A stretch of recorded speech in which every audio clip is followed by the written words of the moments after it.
queria que você explicasse o teu post que você fez, que causou bastante polêmica. Explico. Né? E aí depois eu já abria para o diálogo com o Júlia, que escreveu um texto que eu achei muito bonito. Sim. E você escreveu também. Também achei muito bonito, Julian, e te agradeço pela carta aberta. Eu acho que um dos porquês de eu estar aqui, né, no Fórum Sindical agora é porque eu tenho um respeito enorme e também uma relação de camaradagem já de longa data com a galera que constrói a revista Fórum. E eu fiquei bastante surpreso, assim, acho que a palavra maior é uma surpresa com como algumas coisas que parecem óbvias, né, elas repercutem de uma forma absurda, né. Essa obviedade primeira é que desde que a Rita está em qualquer espaço, né, eu nunca tive medo, nunca fiz parte de uma esquerda que tem medo de dizer o seu nome. Sempre falei com muito comprometimento, com muita integridade, com muita honestidade, que eu sou um comunista, né? De que eu estou ao lado de que viver é tomar partido, e esse é a partir daqui que eu falo.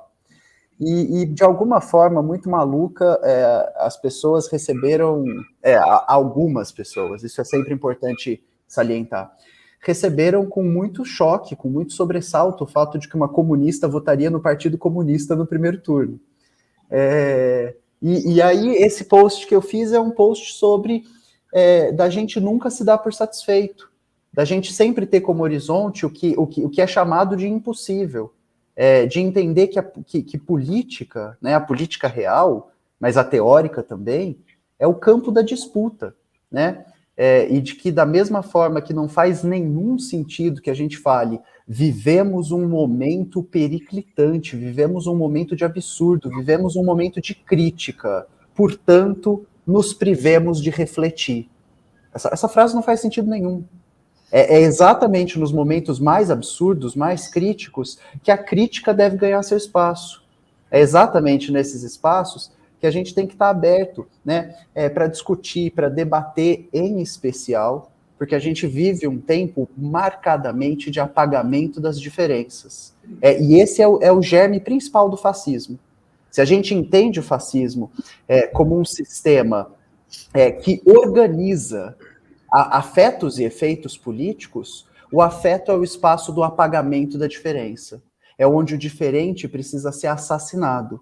E aí tem uma coisa muito curiosa, né? Eu sou colunista da Carta Capital, minha próxima coluna vai ser sobre o tema, mas uma coisa que eu divido aqui com vocês é que eu estou, então, há quase 10 anos, né, fazendo a Rita, e de que nesses 10 anos a gente recebe muita ameaça, né, do bolsonarismo de raiz, né, desse bolsonarismo raivoso, que é declaradamente fascista, racista, misógino, LGBTfóbico.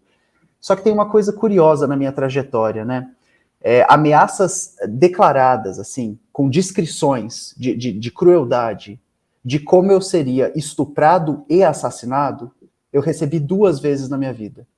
Uma, quando um famoso blogueiro bolsonarista usou um vídeo da Rita que discutia uma declaração absurda do Ricardo Vélez sobre gênero. Esse vídeo da Rita é um Rita em 5 minutos, ele se chama Gênero e Natureza.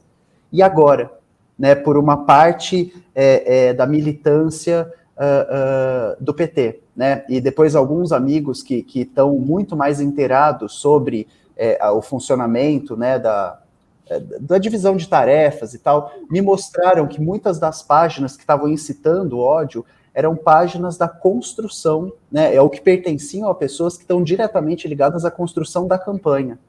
E aí a gente tem um problema muito grande, né, porque a gente tem um pronunciamento, né, uma declaração do Lula que fala sobre uma transformação do Brasil, que fala sobre em fazer tudo outra vez, que fala sobre ter uma prioridade, né, de não ter tempo a perder para brigar, brigando e odiando, né, mas convergindo e conversando. Mas parece que a militância não está na mesma nota que o presidente Lula. Então, acho que esse foi um grande choque, assim, de passar pela coisa. E o post em si foram 2 stories falando, né, que eu tenho muita crítica, e assim, fere a minha existência. Eu não vou pedir voto para Geraldo Alckmin. Eu que vi professor tomar bala de borracha, eu que vi secundarista tendo a tropa de choque incitada sobre essa galera, as escolas sendo fechadas, dinheiro da merenda desaparecido. Eu não vou pedir voto para o Alckmin. Eu me recuso a isso. Num cenário absurdo em que Bolsonaro começasse a crescer nas pesquisas, a gente mudaria a nossa estratégia na hora, a nossa tática, né? Mas nesse cenário agora, fere a minha existência. Não serei eu quem pedirá voto para Alckmin em primeiro turno. Em segundo turno, quando a chapa for uma chapa para vencer o Bolsonaro nas eleições, não há dúvida de que a gente vai estar ao lado da chapa, como sempre estivemos, né? Tem vídeo de 2016 da Gleisi Hoffmann falando da Rita, parabenizando a Rita por ser uma petralha roxa, né? Eu nunca estive distante do PT, muito pelo contrário, né? Uma série de parlamentares conta com meu apoio para divulgação, para debate, para trabalho em conjunto, e é muito engraçado como esse tempo que a gente vive, ele dá um diagnóstico de uma coisa cruel que acontece, que é sobre a fascistização das consciências. Então, quando a gente chega nesse lugar, onde a diferença precisa ser apagada, né, onde um posicionamento à esquerda do que está acontecendo, né, um posicionamento que não está disposto a compactuar sem crítica com o que está acontecendo, um posicionamento que não se pretende acrítico, ele é rechaçado com ameaça de estupro e morte. E isso é muito grave. E isso é um dado que a gente precisa trabalhar no nosso campo. Porque se o nosso campo se fascistiza, não tem mais o que pode ser feito. Você acha que, no atual contexto, a gente tem uma liderança, uma outra liderança, né, que não seja o Lula, com a sua autenticidade, de onde ele vem, o seu lugar de classe, que possa representar esse país que a gente quer mudar? O Lula é a maior liderança que a gente tem na história do Brasil, né? Alguém que chegue próximo ao que o Lula significa, poderia talvez na história democrática do Brasil ser apontado como Brizola, né? Que foi talvez o que de melhor o trabalhismo produziu da nossa política. O Lula representa as melhores presidências que tivemos, né? O exercício petista que durou esses quase 16 anos, né, que vai ser interrompido por um golpe, ele é o mais próximo de uma ideia de democracia que o país chegou em 500 anos. Não existe nada aproximado com isso. Só que nada disso aqui está em questão, né? Porque se estivesse em questão, eu não estaria do lado da esquerda, né? Se a minha questão residisse aqui, eu não me identificaria como alguém que acredita no nosso campo, que trabalha pelo nosso campo, que luta pelo nosso campo, né? É importante, e aí tem essa frase, Maria Fro, mais próximo do final do pronunciamento, o Lula diz o seguinte, que em vez de promessa, a fala dele está preocupada em apresentar legado. E a partir daí a gente tem que pensar, o legado do PT é um legado de dimensão colossal para o nosso país. É um legado que tem como história um desenvolvimento democrático, de diálogo com o povo, né, de construir assembleias para discussão. Só que o golpe também é um legado do PT. E a gente não pode fechar os olhos para isso. Uma das fotos mais abjetas da política brasileira, na quais se sentam os senhores Michel Temer, Aécio Neves, Sérgio Moro e Geraldo Alckmin, é um retrato do legado do PT. Quando o Lula diz que a fala dele não se foca em promessa, mas em legado, a gente tem que pensar que esse legado é duplo. Que existe todos os programas sociais que fizeram com que dezenas de milhões de pessoas saíssem da pobreza e que nos entregaram um golpe institucional, nos entregaram um golpe parlamentar. E que quando esse projeto de gestão da política nacional encontra o seu limite, e quem governa o país verdadeiramente, materialmente, decide que não está mais bom para eles, o golpe é dado sem crime, numa presidenta sem crime, que agora é inocentada. O Lula é preso de forma equívoca, contrariando toda a possibilidade formalista do direito. E depois ele é inocentado. Então, a análise do discurso, ela não é apenas o que está sendo dito, mas ela é também o que é feito. E se a gente ignora a materialidade das coisas, se a gente esquece que quem detém o poder é quem detém o poder material, a gente não faz análise, né? E entender que existe um limite colocado. O limite é, o jogo pode ser jogado até quem é o dono da bola decidir que tá bom para ele ou para ela. A partir daí não tem mais como jogar o jogo dentro da institucionalidade. A partir daí a gente precisa de mobilização e construção de poder popular, né?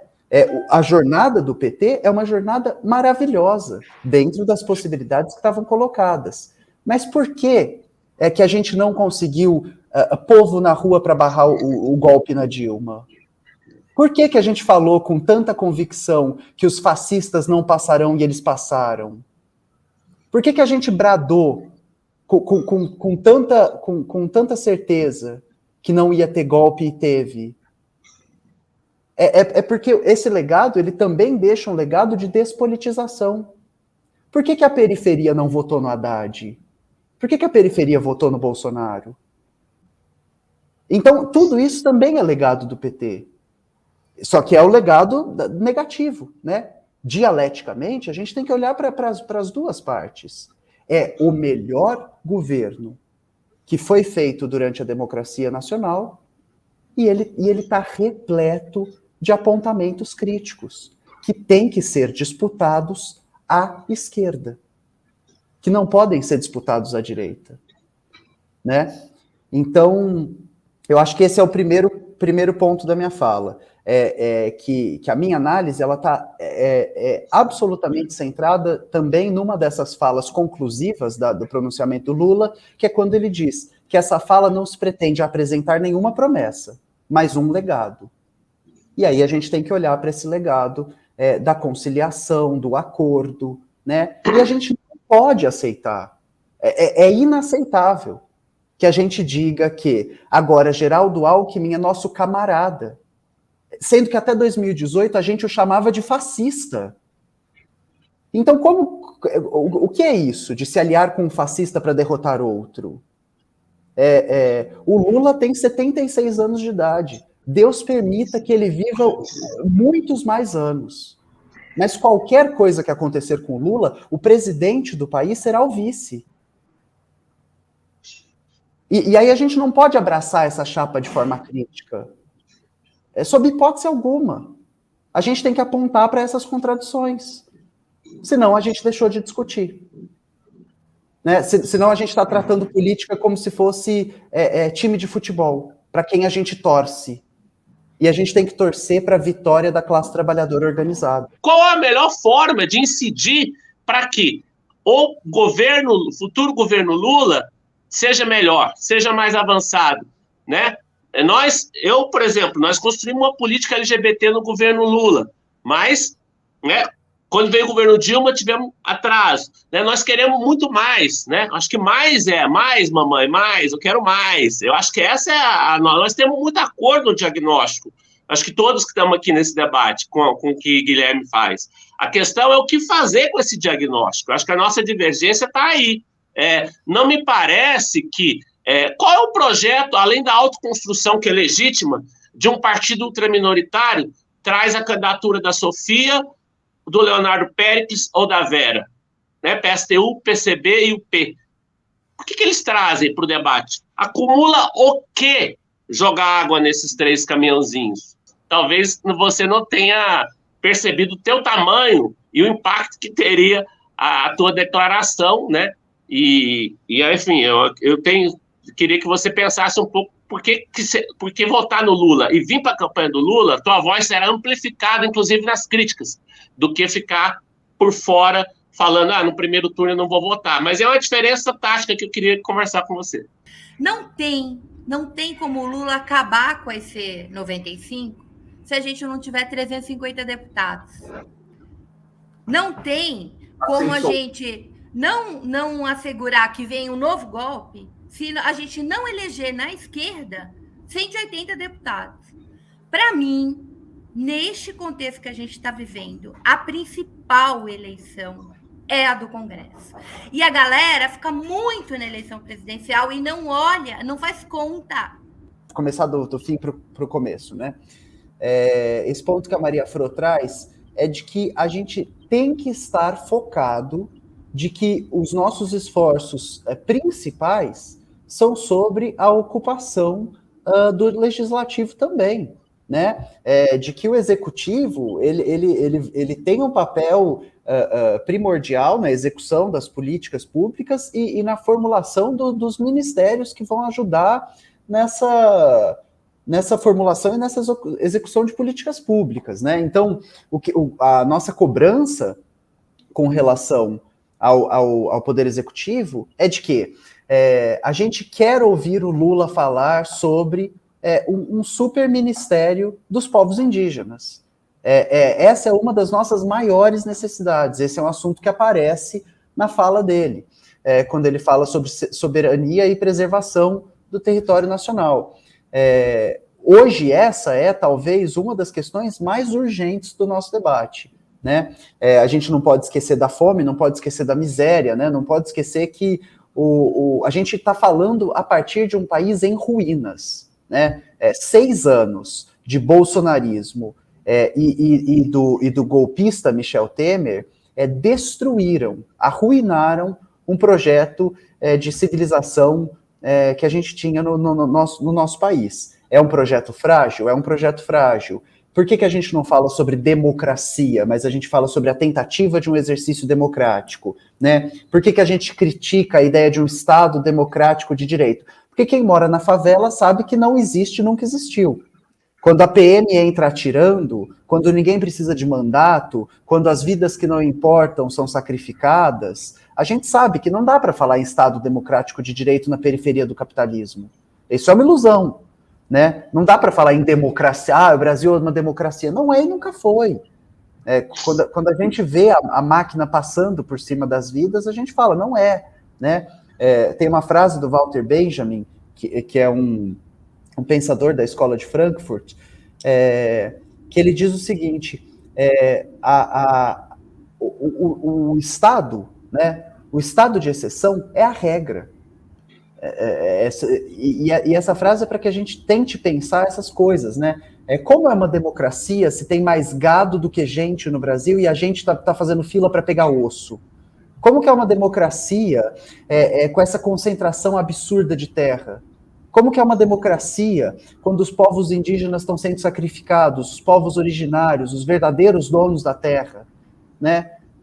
Como que é a democracia quando a grilagem, o garimpo, as madeireiras avançam sobre a Amazônia, né?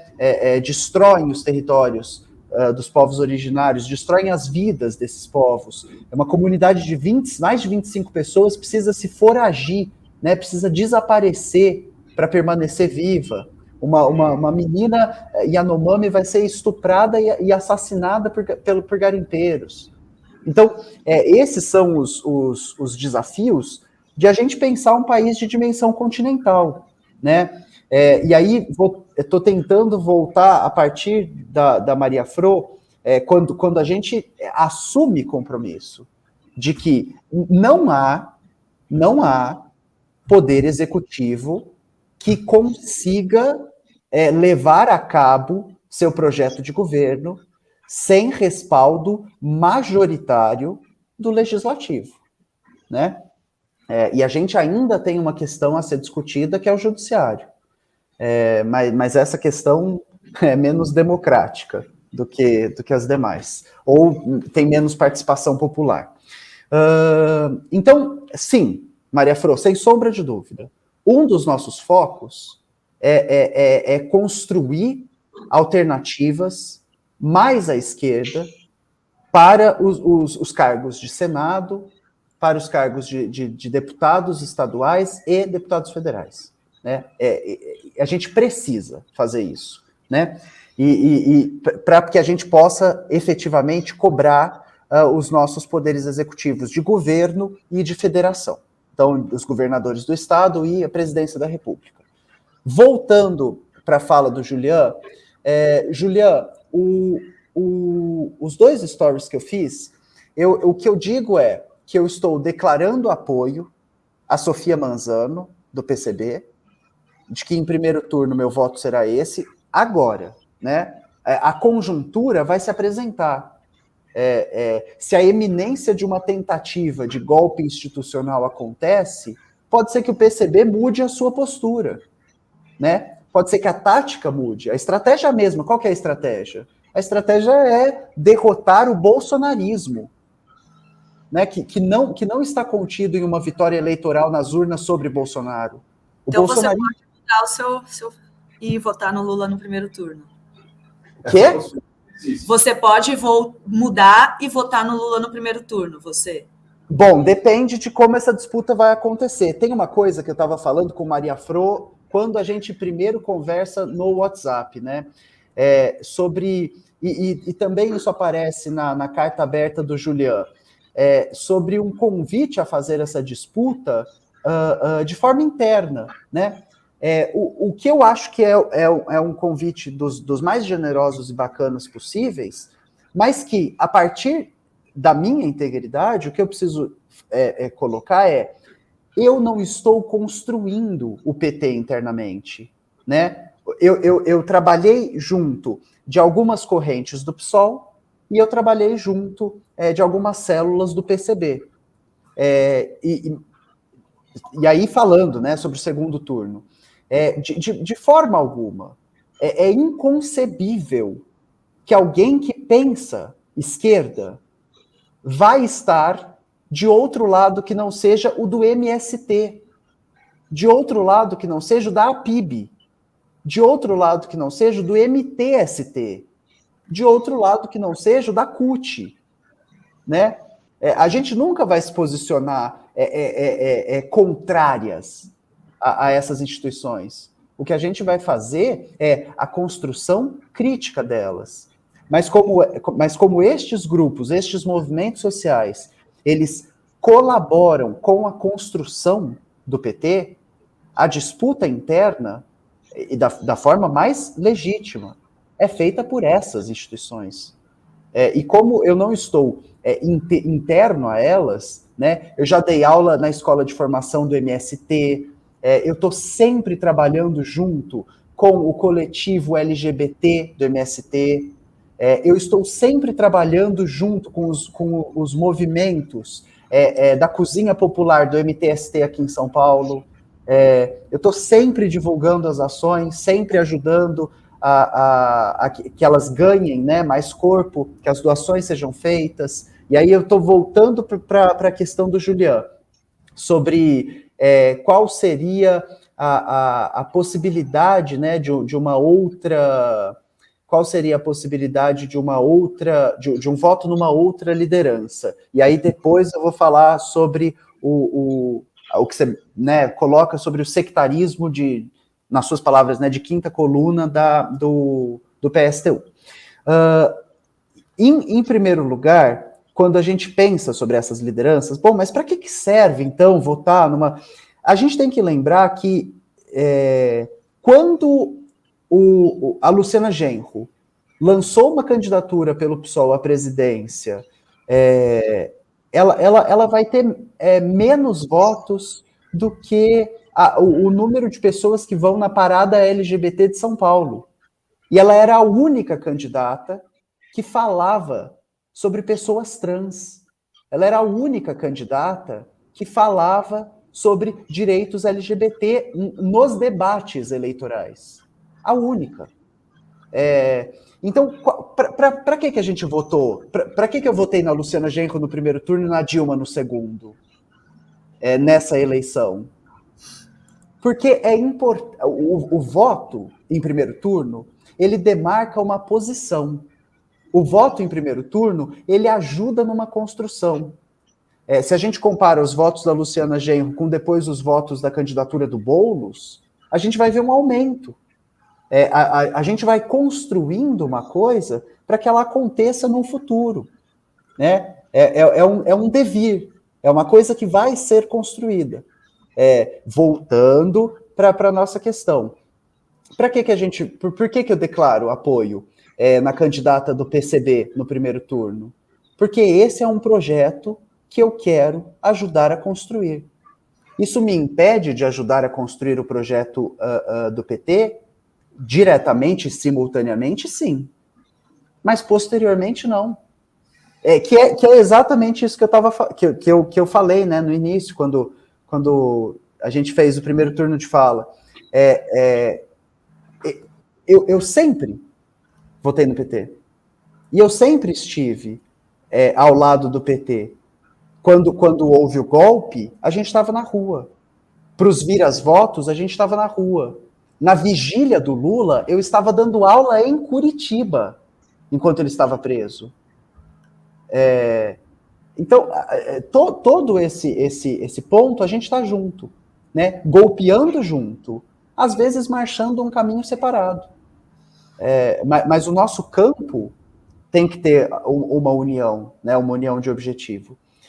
Então, Julian, eu acredito que esse voto é para demarcar uma posição e para fortalecer as nossas possibilidades, né? Eu acredito, por exemplo, que seja possível que a gente consiga eleger quadros para o legislativo desses partidos, né? Do PCB, da UP. E o meu post falava que existirão outras candidaturas mais à esquerda, candidaturas radicais, e falava do Glauber, do PSOL, que não vai haver uma candidatura do PSOL. Exato, que o PSOL se federalizou com Rede, Solidariedade, vai apoiar, inclusive o Boulos foi uma das pessoas que quando os ataques começaram, né, ele fez um post de solidariedade a mim, falando que, né, ele vai fazer campanha e vai dar voto convicto, né, ao Lula em primeiro turno, de que não seria, portanto, né, um voto útil na visão dele. Para fazer um parênteses, Gui, assim, até o Boulos foi candidato em 2018 numa situação também de risco de fascistização. Quer dizer, eu acho que abrir esse debate, ter essa conversa e ser generoso na audição é importante até para a gente poder saber que a gente vai estar juntos e não vamos estar separados, vamos estar juntos. O debate, que eu queria fazer uma pergunta também, aproveitar aqui essa tua vinda aqui, porque o risco que a gente está colocado hoje, assim, eu acho que até mais grave do que o 18. Sem sombra de dúvida. O que eu acho? Pelo seguinte, se o Bolsonaro ganhar essa eleição, né, ele vai ter uma STF dele, ele vai implementar, ele vai privatizar a Petrobras no dia seguinte, ele já está vendendo a privatização da Petrobras agora para poder ganhar caixa para fazer a campanha, né? Então, ele vai transformar isso aqui numa Hungria, numa Polônia. É um salto no fechamento do regime, né? Mais autoritário. Autoritário total, né? E o risco que a gente tem, por que o voto no primeiro turno acaba se tornando importante? É porque, alguém falou aqui nos comentários, eles vão jogar na desestabilização do primeiro para os segundos, porque as chances são maiores de, num segundo turno, é uma eleição de 1 contra 1. Ele anular a eleição no primeiro turno, ele tem que anular de governadores, de deputados federais, de deputados estaduais. É um risco, ele não vai conseguir fazer isso se ela for encerrada no primeiro turno. Mas se ela for para o segundo, ele pode construir uma grande confusão. Por isso que talvez as pessoas estejam te fazendo esse apelo, assim, meio quase desesperado, de alguma forma, que eu vejo aqui em alguns chats. Então, estou dialogando com isso contigo, nem exatamente uma pergunta. Sim. O que eu acho que talvez... Gente, eu estou interrompendo alguém, não vi se alguém queria falar. Não, tá. Depois abre de novo para uma última rodada aqui. Tá. O que eu acho que é super importante falar é que o Bolsonaro tumultuará as eleições. independente do seu resultado, em primeiro ou segundo turno.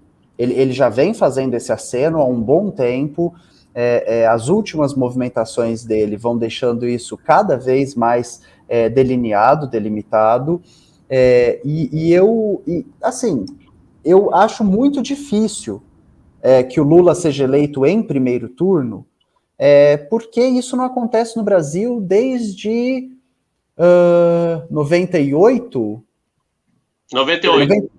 98 foi a última vez, né, que a gente... Então, faz 2008, 2018, faz mais de 20 anos que a gente não tem eleições em primeiro turno no nosso país. Eu não acho que é um cenário plausível, assim, vai acontecer. Se à medida que as pesquisas de candidatura forem sendo feitas, o que eu falei na última interação que a gente teve, a tática pode mudar. Se a gente vê um crescimento de Bolsonaro, a tática vai mudar. Se a gente vê a possibilidade de Lula ser eleito em primeiro turno, a tática vai mudar.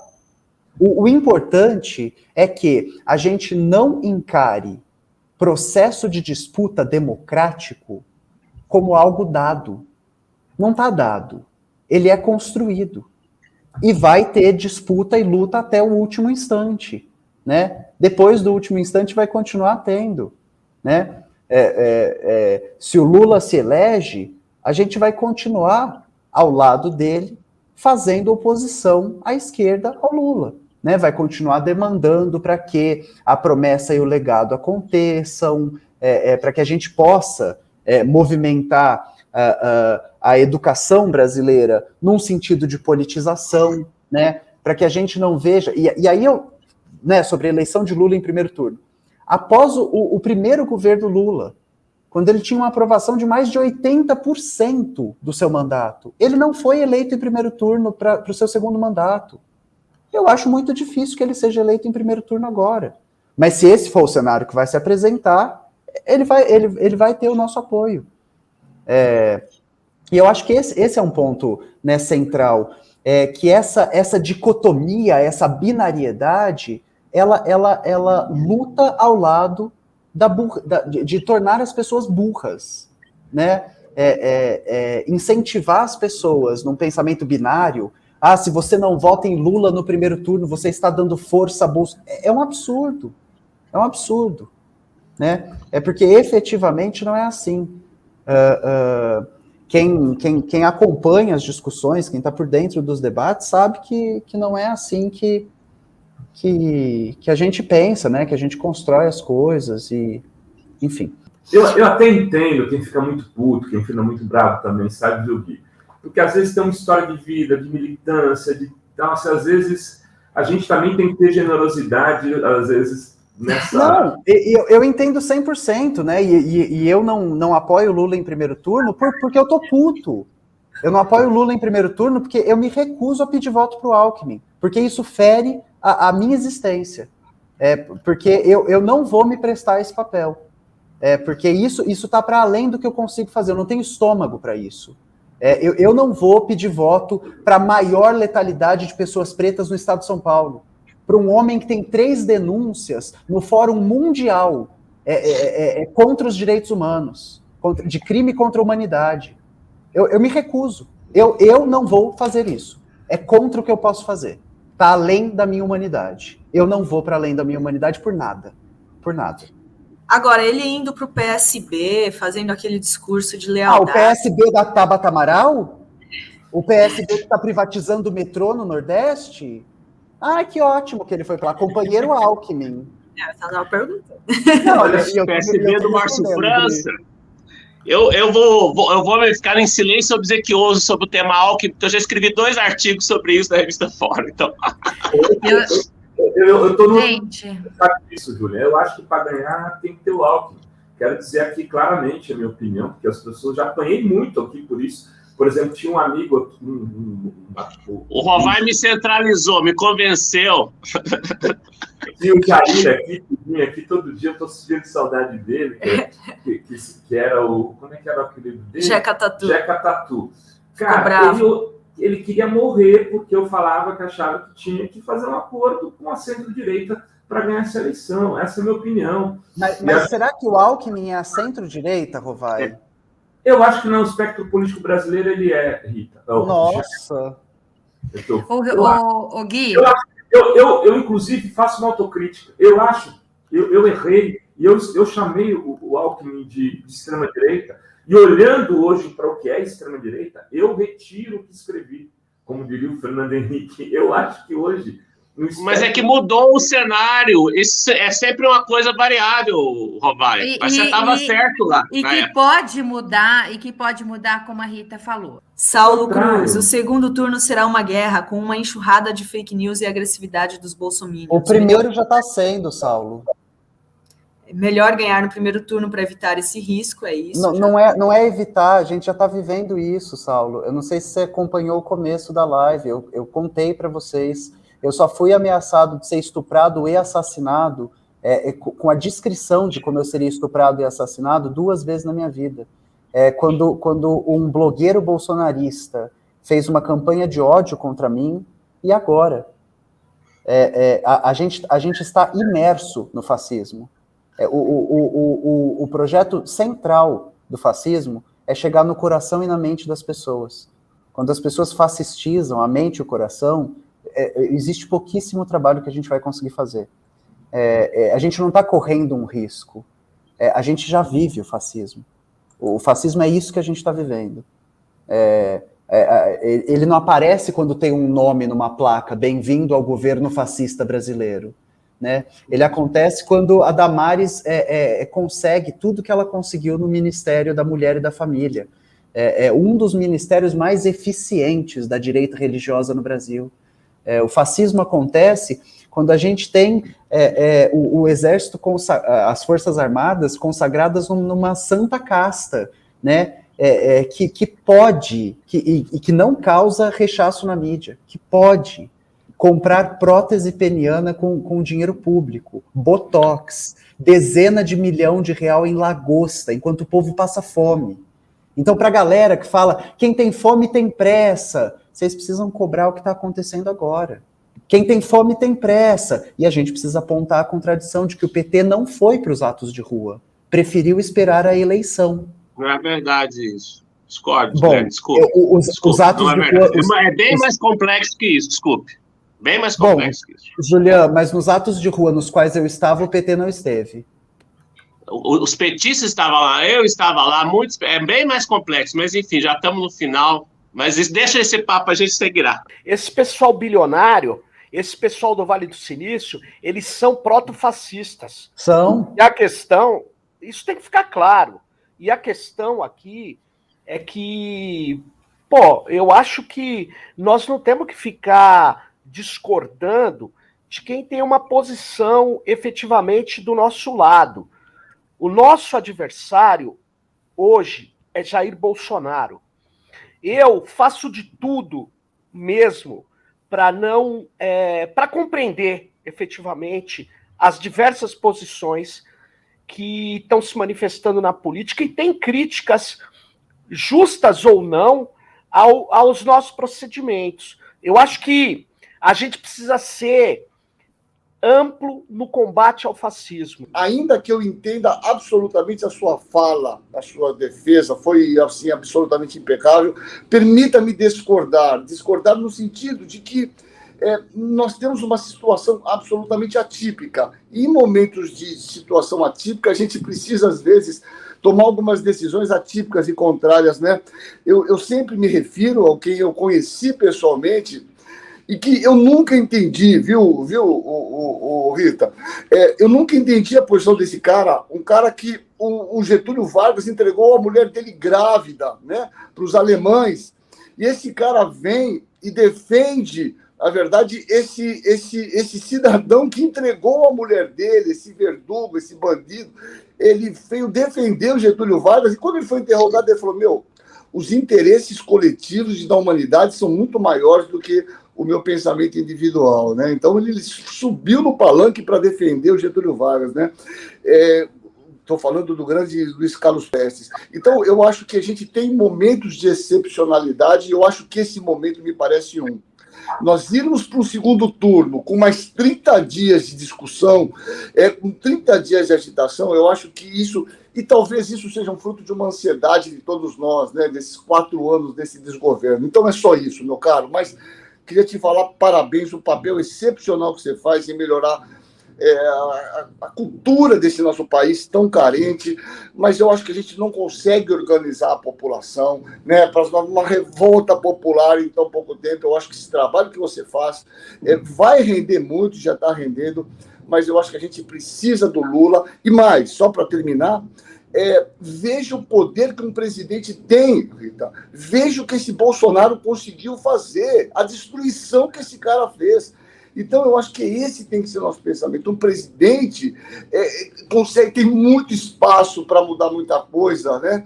E eu acho que é nesse foco, e que talvez seja uma ansiedade nossa, essa coisa de eleger o Lula no primeiro turno, eu digo por mim aqui, tá bom? Mas parabéns pelo teu trabalho, e nós estamos contigo. O que você falou é perfeito. Gente da esquerda, obviamente, fazer qualquer tipo de... É inaceitável, né? A gente não combate o fascismo com o fascismo, e eu estou em qualquer situação sempre com você, tá bom, meu caro? É isso aí, vamos junto. Sérgio e Caseiro, prazer conhecer vocês, poder conversar com vocês.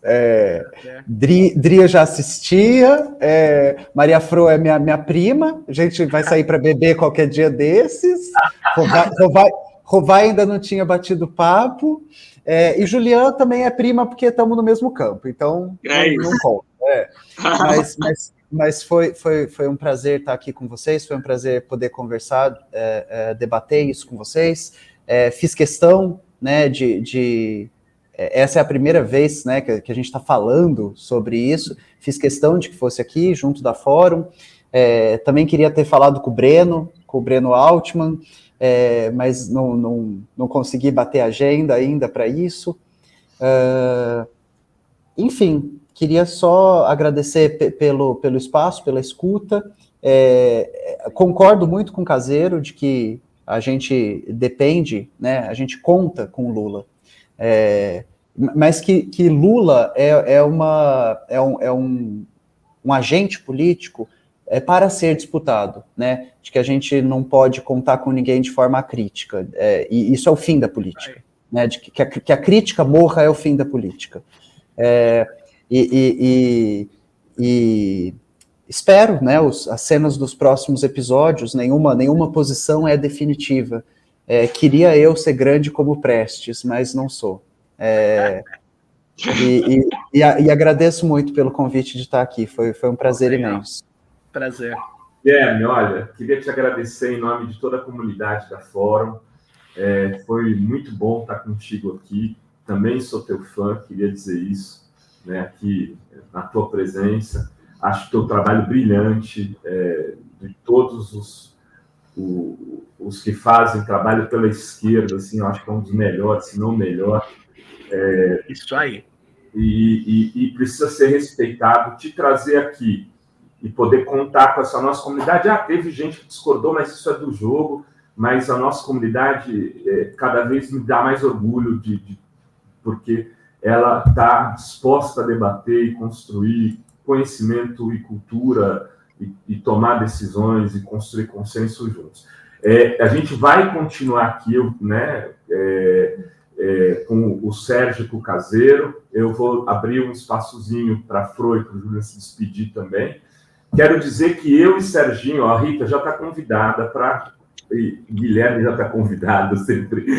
Vamos derrotar o fascismo na quarta-feira, dia 18 de maio, Caxiri Chopp, um livro meu e do Sérgio Amadeu, onde a gente, pode voltar para mim, onde a gente faz 3 coisas. Explica o que é fascismo, explica por que o que a gente está vivendo é fascismo. Depois a gente fala do território da disputa do fascismo, e a gente mostra que esse território é digital hoje. E no terceiro capítulo a gente explica como derrotar o fascismo no território digital a partir da nossa experiência e da nossa pesquisa, enfim. Como é que compra isso, Rovai? Quero comprar hoje, agora. Tá na Amazon, tá nas editoras, em Veneta. E, Júlia, você tem que ir no lançamento. Isso é importante. Eu não sabia do livro, poxa, não sabia. Olha aí, tá aí. Vou divulgar. Um minuto para cada um, para a gente liberar o Gui, para ele poder ouvir a despedida de vocês, para a gente continuar com o Serginho e com o Caseiro. Legal. Fro. Vai lá, Fro. Gui, querido, beijo grande. Não liga para essa doideira, não. Assim, a galera vai também repensar, e você também, eu tenho certeza. Quem quiser ver o Gui, gente, a gente fez uma entrevista com o Gui no Fórum Sindical e a Sinara também fez. Então, aqui na playlist tem Gui conosco o ano passado, durante a pandemia. Um papo mais tranquilo, menos sofrimento, né? E, claro, vejam o Tempero Drag, que é o melhor canal ever, né? Para a gente aprender política marxista, né? Conceitos de consciência de classe, luta de classe. O Gui é foda, ele é muito bom. E obrigada, povo. Adorei a conversa aqui. A gente está acelerando aqui porque a gente tem que ir para o hospital daqui a pouco. Julian. Não, rapidinho também, deixar um beijo para todos. Gui, estamos juntas, também sou das letras, também estamos juntas, tá? Depois eu quero te fazer um convite para dar uma aula para a gente na Fundação Perseu Abramo, tá? Um beijo, obrigado, Gui, obrigado, Rovai, Serginho, que saudade, Caseiro. Tchau, Fro. Valeu, Julian, valeu, Gui, valeu, Fro. Obrigada. Beijo.